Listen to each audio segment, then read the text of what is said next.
Hello viewers, আসসালামু আলাইকুম। আজকের এই ভিডিওতে এক্সেলের গুরুত্বপূর্ণ একটি টিউটোরিয়াল আপনাদের সঙ্গে শেয়ার করতে যাচ্ছি। তো এক্সেলের মাঝে আমরা অনেক ধরনের কাজ করে থাকি। তো আজকে যে হিসাবটা, আজকের বিষয়টা হচ্ছে যে আমরা একটা গণনা করব। গণনা কীরকম করব? ধরুন আমি এখানে একটি ডাটা নিয়েছি। তো এখানে দেখুন এই যে বিভিন্ন ধরনের কালারের নাম আমি এখানে এন্ট্রি করে রেখেছি।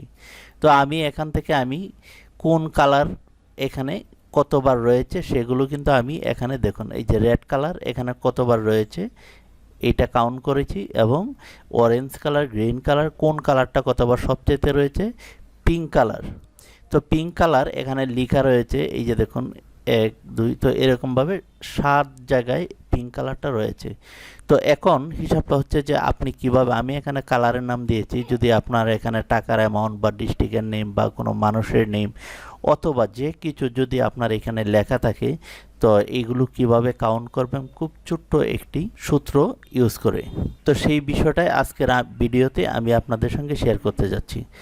তো আমি এখানে অল্প কয়েকটা নিয়েছি, হয়তো আপনার এখানে লক্ষ্য দিক শত শত থাকতে পারে।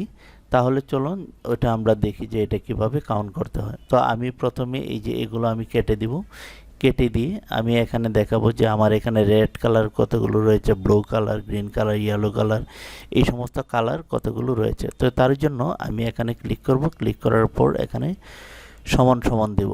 তো ভিউয়ার্স, আপনারা দেখছেন পুতুল টিচ ইউটিউব চ্যানেল, আর যারা ফেসবুকে দেখছেন পুতুল টিচ ফেসবুক পেজটি লাইক দিয়ে অ্যাক্টিভ থাকুন আর ইউটিউব চ্যানেলটি সাবস্ক্রাইব করে দেন। আমি এই ইউটিউব চ্যানেলে বিভিন্ন ধরনের graphics design, Microsoft office, Excel এছাড়াও বিভিন্ন ধরনের ভিডিও শেয়ার করেছি, আগামীতে আরও করব।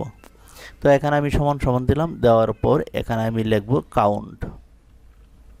এই যে দেখুন, এই যে কাউন্ট ইফ লিখব, এই যে দেখুন কাউন্ট ইফ লিখার পর এখানে যে বিষয়টা চাচ্ছে সেটা হচ্ছে র্যাঙ্ক। তো র্যাঙ্ক কোনটা? র্যাঙ্ক হচ্ছে আমার এটা, এই যে আমার এই লেখাটাই হচ্ছে র্যাঙ্ক। তো আমি সম্পূর্ণ এটা আমি সিলেক্ট করে দেবো এরকমভাবে, র্যাঙ্ক আমি এই পর্যন্ত আমি কাউন্ট করব। তো এই যে র্যাঙ্ক দিয়ে দিলাম।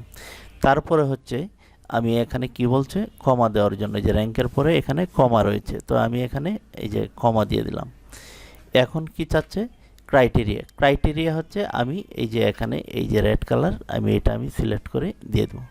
তো আমি সিলেক্ট করে দিয়ে তারপর আমি এখান থেকে লাস্ট ব্র্যাকেট দিয়ে দিব। এই যে দেখুন, তো লাস্ট ব্র্যাকেট দিয়ে দিলাম। তো আমি এই যে এখানে এই যে র্যাঙ্ক দিলাম আমি সম্পূর্ণ এই লেখাটা, তারপরে কমা দিয়ে এখান থেকে আমি প্রথম যে নামটা কালারটা রয়েছে এই কালারের নামটা আমি এখানে দিয়ে ব্র্যাকেট ক্লোজ করে দিলাম। তারপর আমি ইন্টারে ক্লিক করব।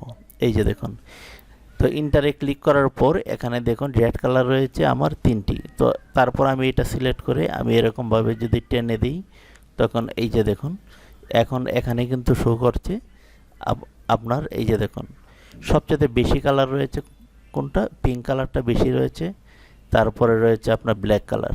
এই যে এখন আমি এখানে যদি দেখাই, তো এখন হয়তো আপনি ভাবতে পারেন যে এখানে যে রেড কালার 3টি রয়েছে এটা কিভাবে বুঝলেন। আমি এটা সূত্র দিয়ে ব্যবহার করেছি, আপনিও করতে পারেন। আমি যদি একটা উদাহরণ দেখাই, এই যে দেখুন এই রেড কালারটা যদি আমি কপি করি, আমি এই যে পিঙ্ক কালারে এখানে যদি আমি পেস্ট করি, তো পিঙ্ক কালার এখানে দেখুন 7টি রয়েছে, যদি আমি এখানে পেস্ট করে দিই, এই যে দেখুন আমি এখানে রেড কালারটা আমি দেবো, রেড লিখে দেবো। এই যে দেখুন এখন দেখুন আগে কিন্তু রেড কালার ছিল 3টি, তারপরে যখন আমি রেড কালারটা আমি এখানে বাড়িয়ে দিয়েছি, এই যে দেখুন এখানে 4টি চলে আসছে, আর এখানে কিন্তু একটি এই যে কমে আসছে। আমি যদি আবার একটু দেখাই, যদি আমি পিঙ্ক কালার এখানে দেখুন 7টি রয়েছে, যদি আমি 8টি করতে চাই, তো আমি এখানে যদি আমি রেড কালার একটি কেটে দিই, কেটে যদি আমি এই যে পিঙ্ক লিখে দিই, এই যে দেখুন এখন কিন্তু এখানে এই যে একটি কমে আসছে। তারপর আমি এই যে এটা আমি এরকমভাবে টেনে দিব, এই যে টেনে দেওয়ার পর আমার রেজাল্টটা কিন্তু চলে আসছে। তো ভিউয়ার্স, এরকমভাবে আমরা যে কোনো বিষয় আমরা কাউন্ট করতে পারি। তো এই ছিল আজকের ভিডিও টিউটোরিয়াল। সকলে ভালো থাকুন, আল্লাহ হাফেজ।